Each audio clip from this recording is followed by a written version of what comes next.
Central Daylight Time.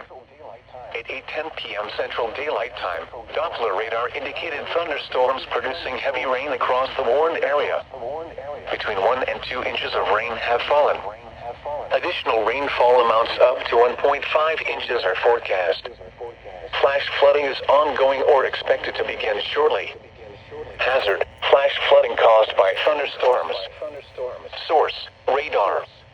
Impact: flooding of small creeks and streams, urban areas, highways, streets, and underpasses, as well as other poor drainage and low-lying areas.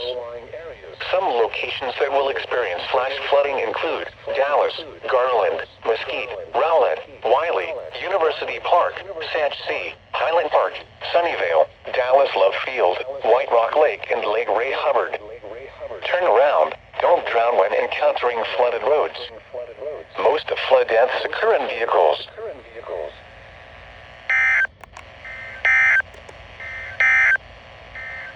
Severe thunderstorm watch number 164.